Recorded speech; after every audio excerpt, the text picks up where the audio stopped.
Welcome to The Quad, CCB's sport podcast.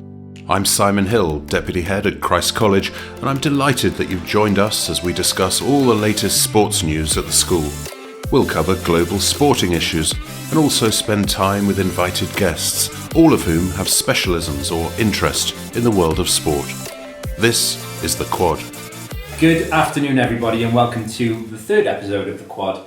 I'm really happy to be back this week and joined by the usual crowd that's joined us over the last couple of weeks. But we've also got Eliza with us today, making her pod debut. So I'm really pleased that you're here, Eliza, and looking forward to hearing about your insights into sport and how kind of your perceptions can kind of come across to us all.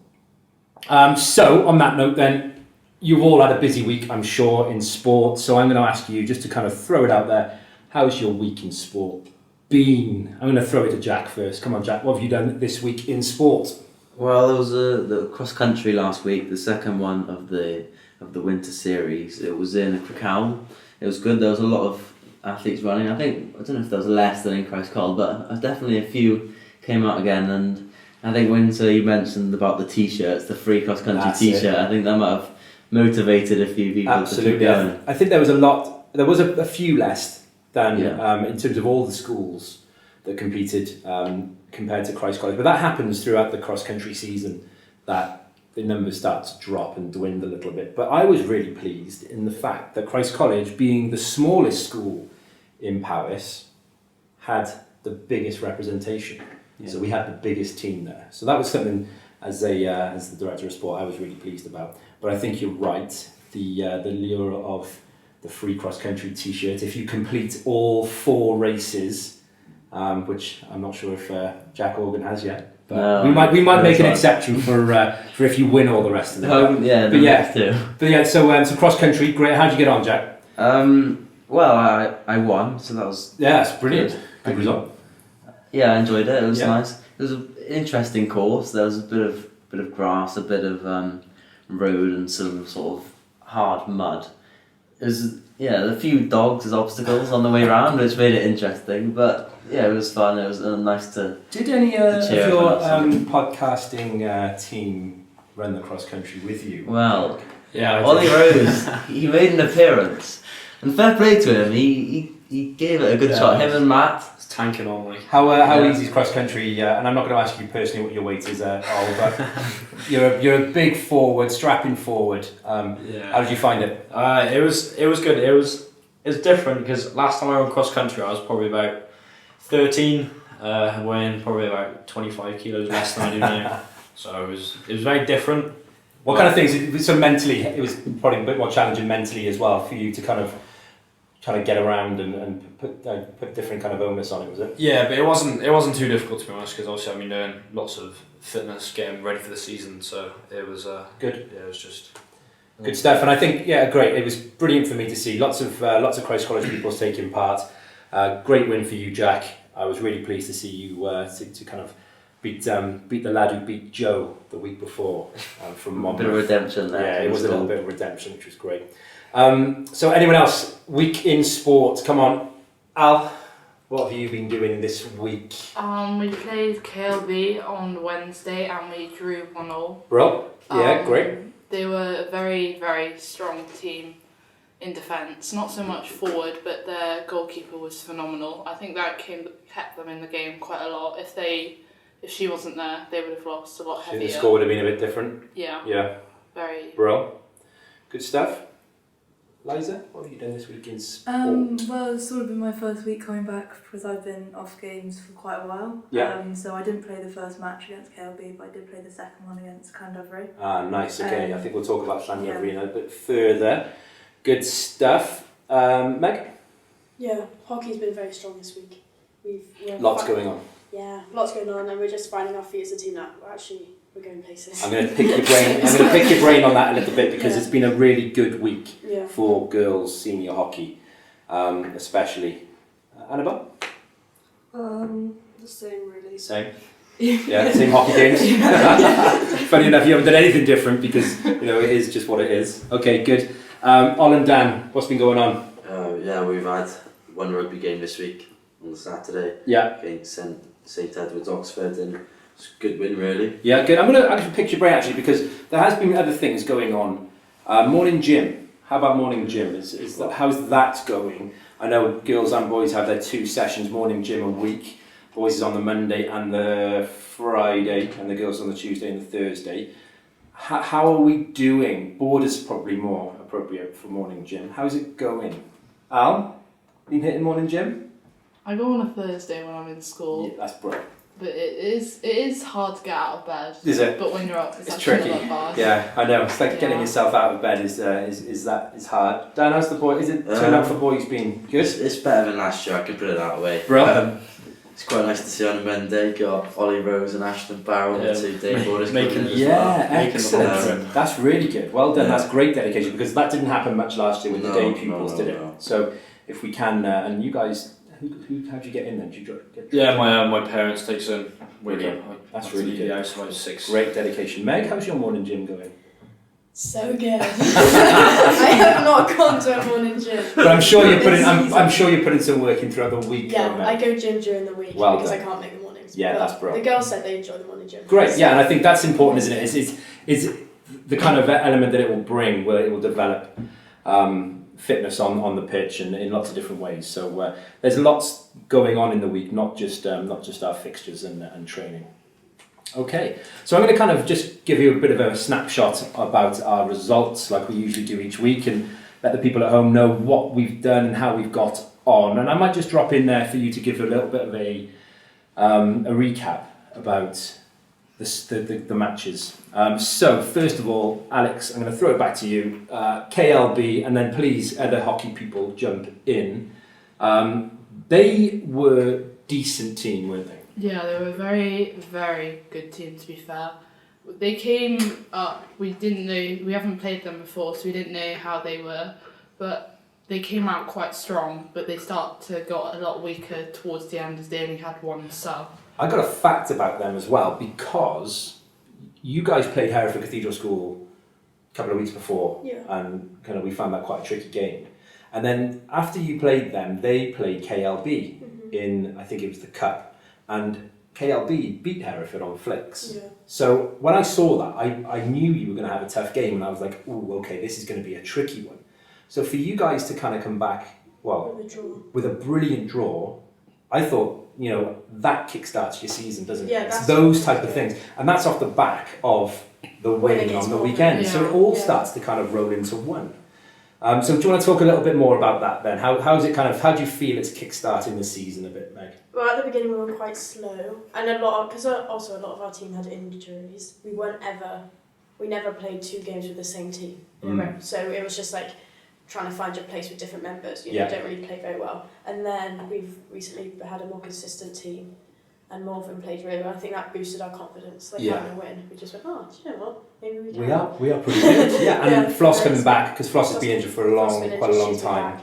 So she's back, which has really kind of bolstered that mid Yeah. of the park, hadn't it? Yeah. But I think you're right.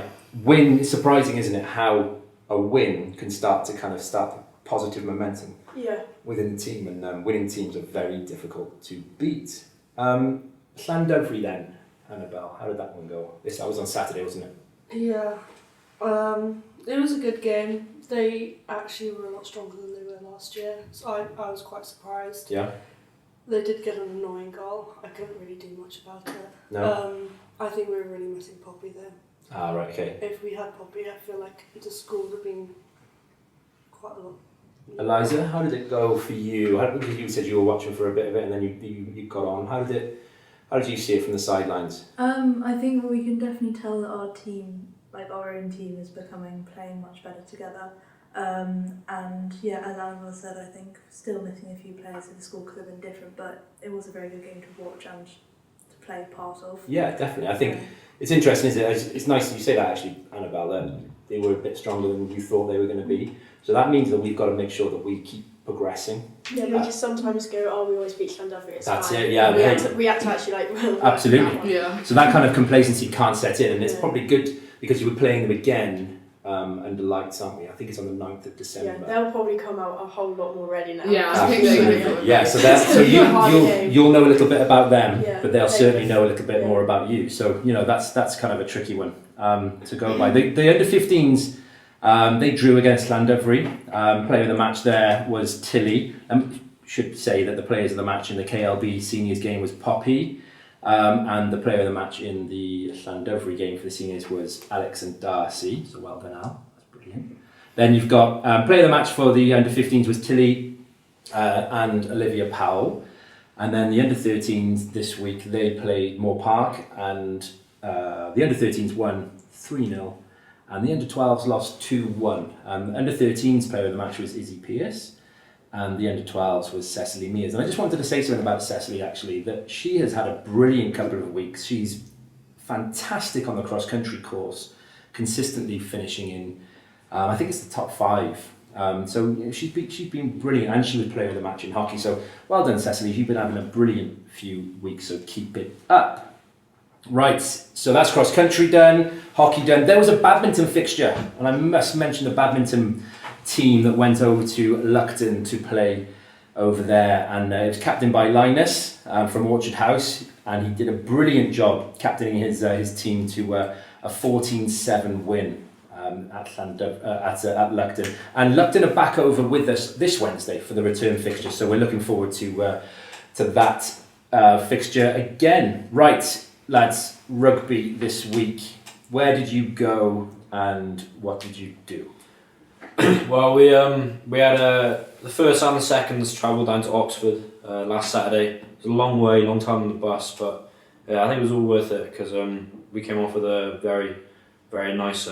Not, I would say easy, but well-deserved victory for us. That's a good way of putting it, isn't it? It was well-deserved. Yeah, 32-19. It was a great shift from all the boys, really.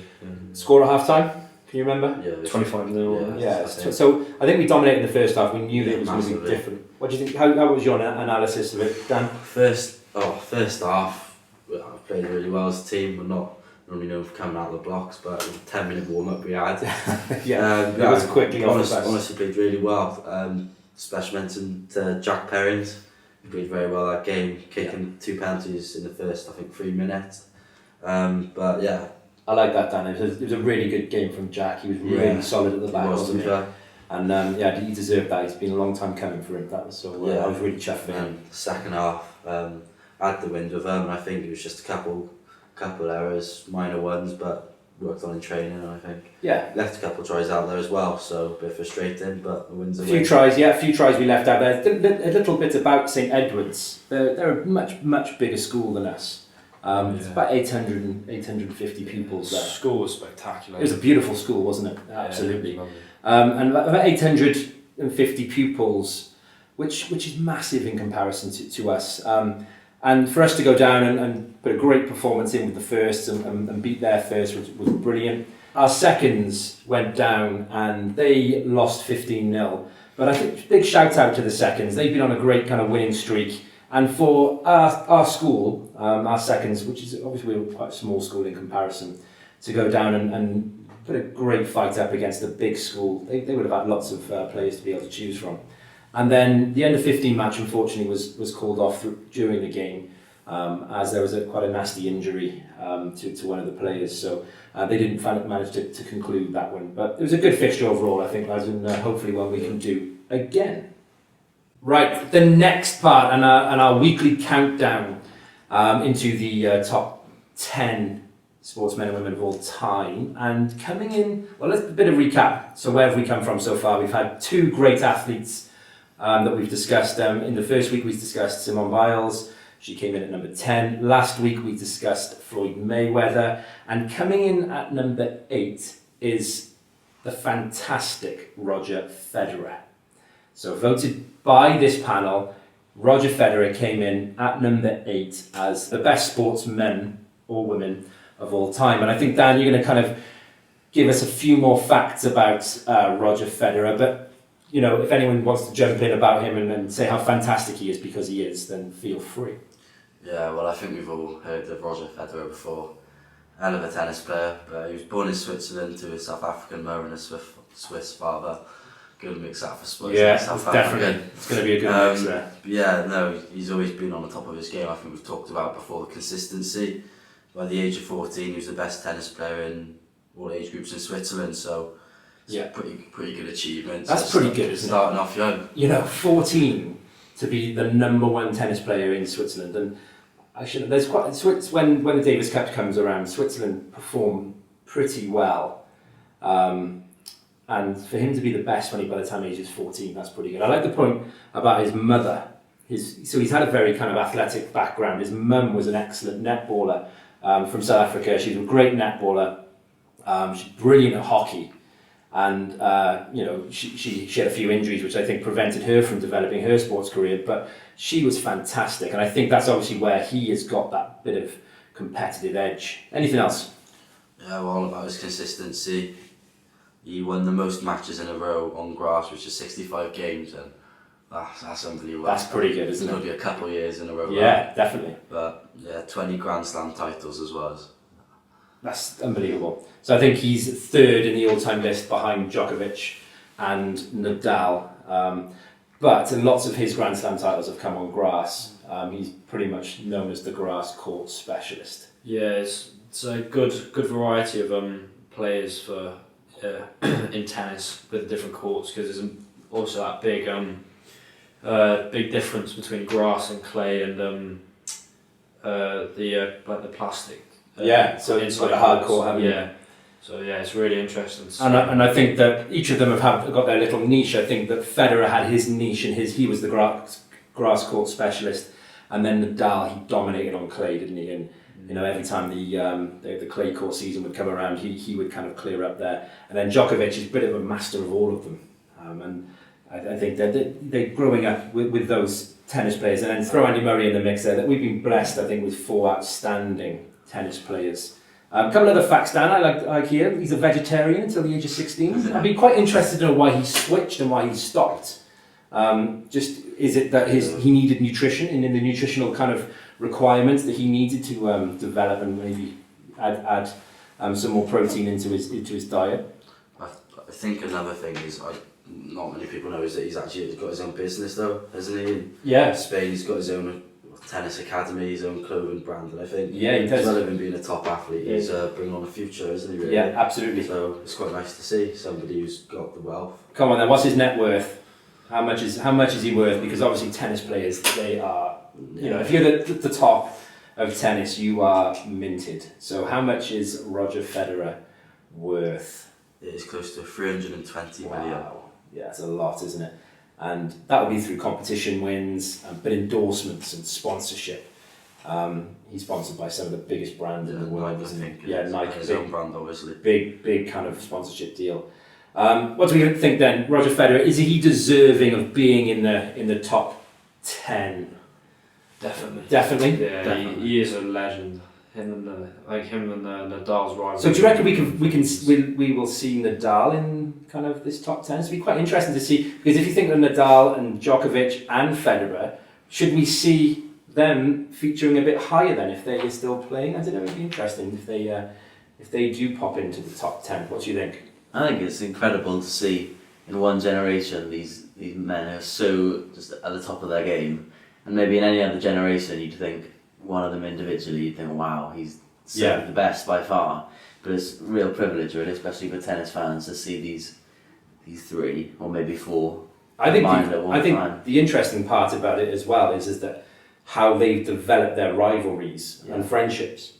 Yeah. And I was reading Federer retired from professional tennis just a few weeks ago, and reading about his kind of career, he puts and apportions a lot of his success to the success of his rivals. So Nadal, however successful Nadal was being, that really drove Federer on. It kind of really gave him that kind of motivation to keep on working hard. So it's great that they've obviously been great competitors, but I think we mentioned it in the first episode, didn't we? How fantastic it was to see them all finish and send Roger off on his into his retirement with that tournament. But it's been great to have them, and I think you're right, Jack. It's a pleasure to watch them.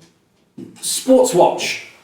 What's been going on in Welsh sport over the last week? Lots. Lots. Yeah, there has been a lot.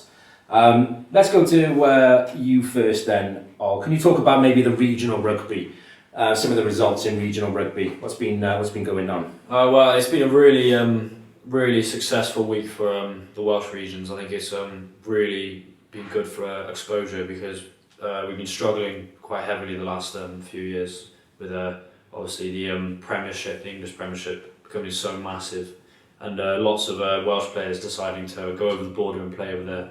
It's really good to see the Welsh region doing so well. So the Ospreys had a really tight draw with the Stormers the other night, which ended in a 16-16 deadlock. But the Scarlets were more successful, and they won against Ebra 36-12. How did the kind of East Wales clash go? Yeah, it was good to. I think as a Cardiff fan myself, it was really good to see Cardiff doing quite well now because they they won 31-14 against Dragons, which was it was really nice to see. How did the women's rugby get on, please, Alex? So they sadly lost 56-12 to New Zealand, who were a quite dominant and strong team. But the good news is they have Australia next, and if they win, they can progress through to the final stages as runners-up. Even if they lose, they can still progress through as the third place finishes. Yeah, that's good. And I think I read an article and I read the match report from the New Zealand loss. And New Zealand they're up there with England. It's going to be a New Zealand. If anything goes, I don't know. It's definitely going to be an England and New Zealand final. If there's a surprise in the mix there, I'll be the first one to fall over and be very surprised. But so I think we could have expected them to lose against New Zealand, but they are looking forward and really eyes on this Australia match on Saturday. And if they can beat Australia, I think they'll rightly go through as runners up. So we wish them all the best there. Right then, Dan. A couple of injuries to some Welsh players, which could be quite worrying for Pivac in the autumn internationals. Yeah, Tane Basham playing for the Dragons, who's injured and he's out of the autumn internationals. He was quite promising last year, I think. Being a Welsh rugby fan, he was seen as one of those coming through. And Josh Adams as well, he's had an hell of a season so far. Watching the highlights myself, he's been scoring a good couple of tries. So with his injury to his wrist. Yeah, it's quite worrying that. And Basham's out with his arm, injury to his arm as well, which doesn't look good. So he's definitely out, and there's a big concern over whether Josh Adams' wrist will be fit in time. The news about Dan Biggar, Ollie.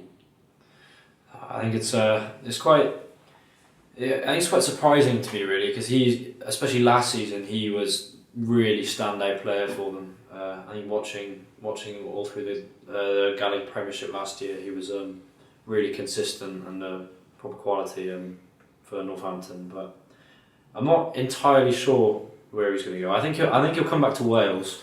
Yeah, I think I'm wondering whether or not it's is it right for Wales? I think one of the reasons why he might be leaving Northampton is A, his contract might be up, but B, he's probably a very well paid individual at Northampton, probably one of their top earners. So for them to get him off their wage structure and their wage bill will be good for them. But that means that as he comes back into Wales, do you think he's going to take a huge pay cut, or do you think he's still going to want to be a really well paid player? I think, and is that the right thing for one of the four regions to do, is to pick up a huge kind of wage tab like that? So I think you're right. I think he'll come back to Wales, but I'm just wondering whether or not it's the right thing for Welsh rugby. Do they need to go and pay him lots, or do you think he'll finish off his career and he might end up out in France and try and get a bit of a pay deal down there? Well, I'm not really too sure, to be honest. If I had to guess, then I would say he probably wouldn't be going to Cardiff, because Cardiff have spent a lot of money this summer on Tupe Faletau and Liam Williams. So I think if they get Dan Biggar as well, they'll practically have the Welsh senior squad. Yeah, and he's got a big affiliation, hasn't he, to the Ospreys? That's where he left. So I think if he is going to go back, it would be interesting. He might go back there. But it'd be good to watch, wouldn't it, this one, and watch this space. Cricket, Jack. What's been going on in the world of cricket? Is there anything happening in the world of cricket at the moment? Well, the World T20s currently taking place in Australia, We saw Scotland have a shock win against the West Indies. A nice mini underdog story there. I think we all love an underdog. And then finally, England thrashed Pakistan in the final warm-up before their first match against Afghanistan on Saturday. So looking forward to that one. I'm looking forward to that one as well. And I think T20 is a really exciting brand of cricket, isn't it? It's fast. It's kind of really furious and really kind of engages the crowds and the spectators. So looking forward to watching how that progresses over the next couple of weeks. Netball, Eliza, what's been going on in the world of netball? Some good news for Wales. They've qualified for next year's World Cup from South Africa's match. They've also qualified alongside England and Scotland, so as Brill. Britain. They've gone through the qualification tournament unbeaten, and in the final match, Wales just won against Scotland 58-51. They did, and that's a very close match. Really close. And that World Cup is in South Africa next year. And I think Wales netball has been on an upward trend recently, and they're getting a lot of traction at the club scene. So there's lots of players participating in the academies, and the club, the major club down in Cardiff is really firing. They're not doing too well in the Super League, but I think getting a lot of attention netball, and with Wales qualifying for that World Cup, I think that's only going to grow. So congratulations to the Wales girls, and we wish them all the best in that kind of endeavour next year in South Africa. Right, in other news then, other sporting news around the world, we have a big autumn coming up in rugby. We've got 3 weeks until the autumn internationals, and Wales are going to play New Zealand first, then Argentina, then Georgia, and then they'll finish with Australia, which is quite a big, hefty autumn internationals. Is anybody going to try and grab a game and watch a game then throughout that period? Would anyone go down to Cardiff and see? Try to, Dan? Yeah, well, living in Cardiff myself, I reckon I might have to probably go down. Pop and watch one? Yeah. But I think it's a good lineup actually. I think it's tough. It is really tough. With Georgia coming on recently, looking good, strong. I think that's what you say. Then Argentina. Argentina will be a good game. They're a bit like the Fijians, aren't they? Yeah. You never know what to expect. Well, Argentina have been really physical and been really improving over the last few years. Especially with Carreras, their winger. He's on fire at the moment for Newcastle. Standing, isn't he? Yeah, he's scored a really good try this weekend. I watched it. It was unbelievable. It was ridiculous. Yeah. Brilliant. So he's obviously going into the series with some form, isn't he? So he'll be definitely a player to watch. And what do you think the chances are, if you were to look, who do you think, if there's going to be a win or 2 wins there, who do you think Wales will be targeting? What do we think? Do you reckon New Zealand? We haven't beaten New Zealand for decades. I think it's back in the... someone will definitely be able to tell me that, but I think it's over 50 years we haven't beaten New Zealand. So I can't really see them doing that well with them. What do you reckon? Who do you reckon the ones they'll be really focusing on? Which ones do you think they'll want to win them all, obviously? Australia, I think, will be a really big test, especially after coming off the really tight win last year. I actually had the pleasure of going to watch that game in the Principality, and the atmosphere was just unreal. That last minute penalty, was it Reece Priestland? I think it might be Reece Priestland who got it. But yeah, I think coming off the back of that win last year, I think they'll be looking to keep that form up. I think so. I think they'll target those 3 matches, won't they? They can come out with a 3-1 win. New Zealand are up there for the taking as well. They're not.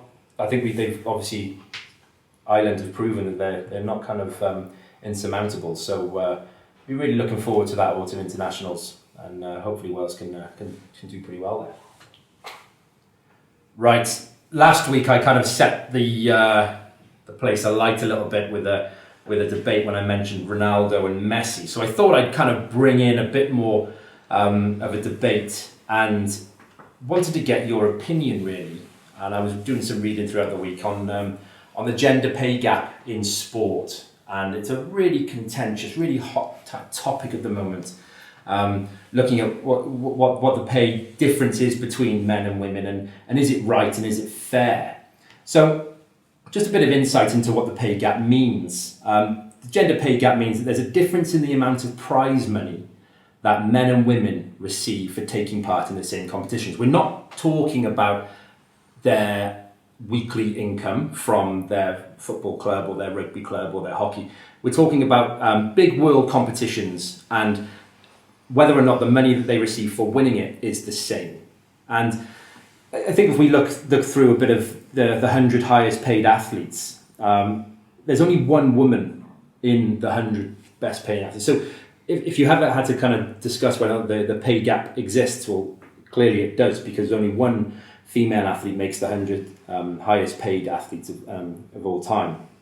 So that's Serena Williams. Obviously, we've talked about Serena in past podcasts, and she's obviously the most famous female athlete, I think, in the world. But she comes in at 51st. So if she's the highest paid woman, okay, then that obviously kind of proves that there is a big gap in the amount that men and women get paid. Just to put it into context as well, in the 2015 World Cup, the US women's football team, they won the 2015 World Cup and they got £1.5 million as a reward. So their kind of prize money. And meanwhile, the male version of the tournament, the winners were handed £26.5 million just a year earlier. So that kind of puts it into really kind of harsh facts that there's a huge gap between the amount of money that you get if you're a woman winning a competition in comparison to a man. And bearing in mind that these athletes, women and men, they play under the same governing body. So it's FIFA for World Cup, obviously, it's the IRB for rugby. They're under the same governing bodies, but there's a big discrepancy in the amount that they get paid. They're just a few examples of where the pay gap exists.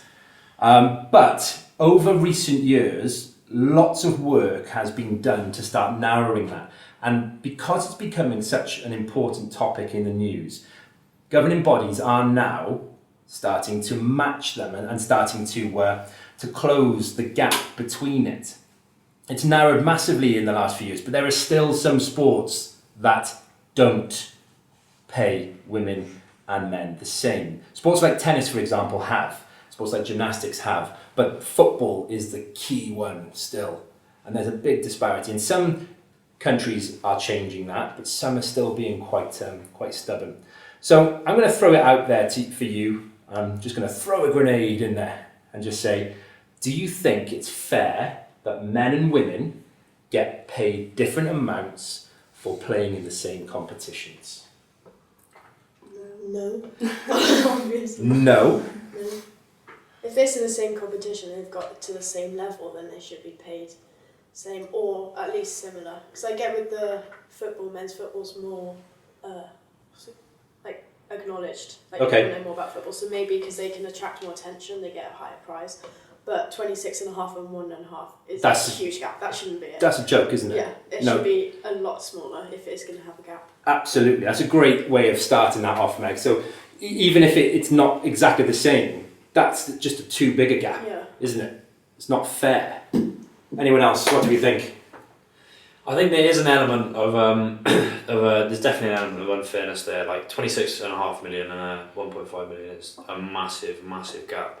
But I think there's a lot of so obviously you're saying about in football the men's World Cup, like the men's World Cup final in I think in 2014 and 2018, I think it was over 1 billion people that watched that. That was the most watched sport event in history. Yeah. So I think. So what you're talking about there is the commercial aspect. Yeah, it generates more. Yeah, it generates a lot. Like it generates a lot of. Is that good enough to hide behind though? Can we just hide behind the fact that just because more people watch that, that's why we should pay? You could just advertise the females football, for example, more, so more people are aware, so more people watch it, and then you're back at square one. Exactly.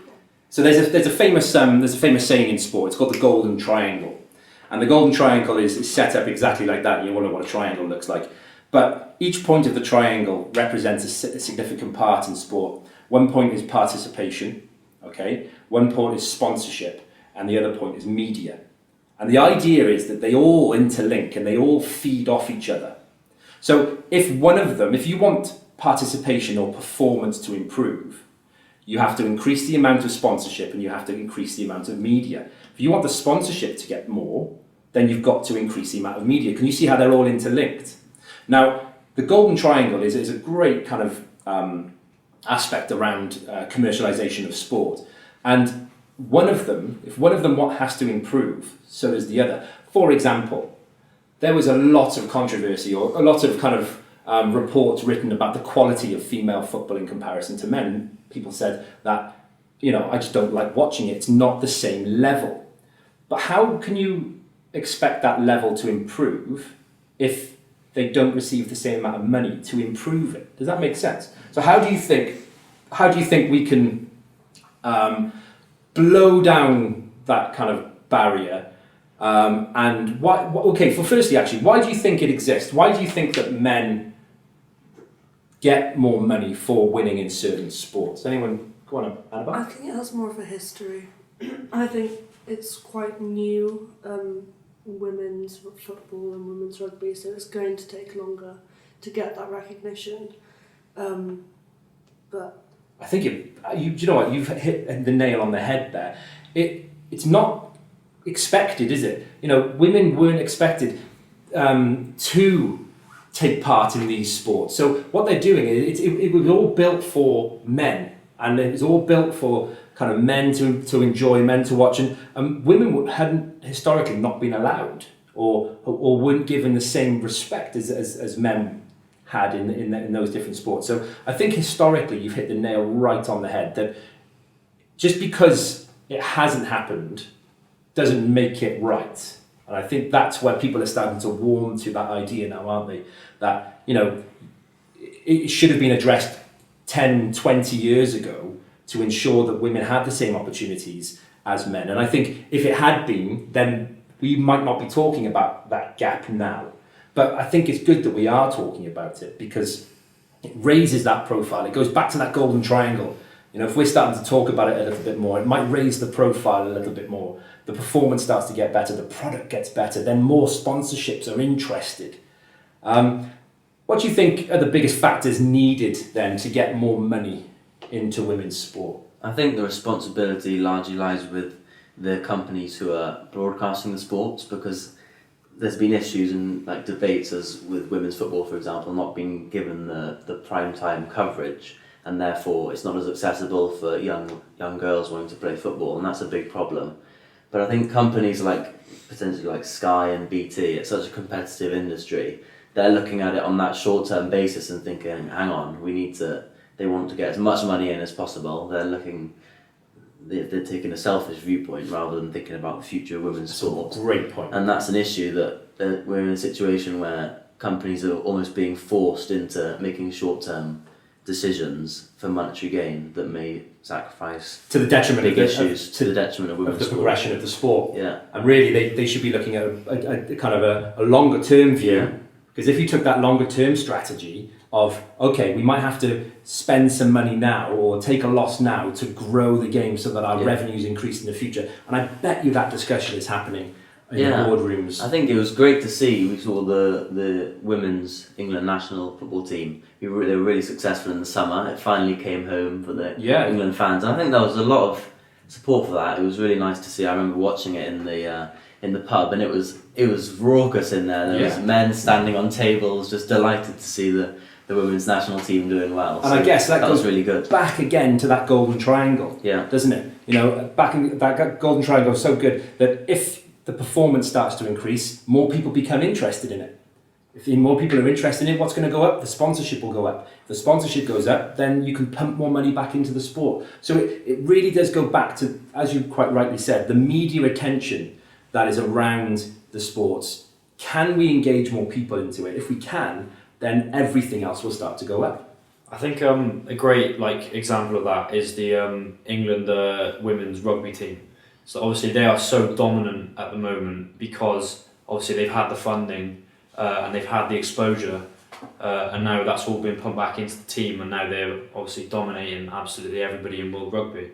So it's really boosting women's rugby. And all that's going to happen from that is they'll get more media attention, they'll get more sponsorship, and then they'll keep developing and keep getting better. There was another instance with the women's rugby team, Welsh women's rugby team, that at the same time that the English team were going professional and all of the squad were being paid from the RFU, I think all of the Welsh women team were all semi-professional and, you know, they all had other jobs to go to, so they couldn't dedicate the same amount of time, and you could see that wasn't fair either. So the WRU, I think, then got their act together finally and started to address that issue, and then there are far more professional women playing rugby in Wales, and I think it will it catch up? I hope it will. I hope that the governing bodies kind of take a more holistic view and say, do you know what, if we're going to have to improve and close the gap, I think they'll have to just take a bit of a loss. I think all companies will have to take a loss to be able to kind of further the advancements of women's sport, and I think quite rightly so as well. Okay, next week's fixtures. There aren't any. Why? It's half time. Are you all tired? Yeah. Yes. Are you all can't wait for half term? Yeah. Yes, I think we're all very tired, aren't we? Lots of things have happened over the last 6 weeks. We're in our 7th week now, obviously. It's really long term for us at Christ College, 7 weeks. But lots of great things have happened. Loads and loads of sport. But I think we're all deserving of a very, very well-deserved 2-week break. But when we do return after half term, we've got some really exciting fixtures to look forward to. So, Meg, who have you got first week back? We've got a really busy week when we get back. We've got a game against Worcester on the Wednesday, and then a game against Llandaff on the Thursday, and then a game against Wycliffe on the Saturday. Wow, that is a bit. So you're going to be relying on your squad rotation there, Yeah. big time. Need a lot. A lot of hockey. So I think your kind of training will have to be a bit lower that week, definitely, with 3 big games, and they're 3 good games as well. Yeah, they're strong teams to look forward to. The juniors have got Moore Park, which is the return fixture to the one they've just played, and then rugby. What have rugby got coming up? Well, I do know they've got a cup game that first week back. That first Wednesday back is the first round of the Welsh Cup. But then who have we got? Dan? So we've got Lugden and Dovry for the seconds. So I think hopefully the seconds can see what the rivalry means to the boys. Yeah, that'd be good. One. Yeah. First win, then get their first leg roll in the season. And then the first team we've got Monmouth Haberdashers. That's all age groups. Yeah. As well, sorry. Big block fixture there against Monmouth. I think that's a really good one to look forward to for the first. Haberdashers Monmouth. Be a good Daily Mail Cup for us, and I think there's going to be a really tricky game. But hopefully, with 2 weeks rest now, everyone can come back really firing and looking forward to that one. Looking forward to that game. I know a couple of lads who play for them, and I think excellent. I know. In fact, it's probably good time to say, Dan, wish you all the best for Wednesday. So I think you're playing against Monmouth on Wednesday, aren't you? Yeah. And Brad Avon, both selected for the Crauchetes, which is brilliant. So on that note, we wish you all the best, and make sure you go on a bit of a fact-finding mission for us and will do. Figure out their weaknesses. But we all wish you all the very best for Wednesday. So good luck. Right, that draws episode 3 to the close, and it's been great. I'm really chuffed and pleased that you've all joined, and I hope you listening at home have enjoyed finding out about Christ College Sport, and we'll see you in a couple of weeks' time.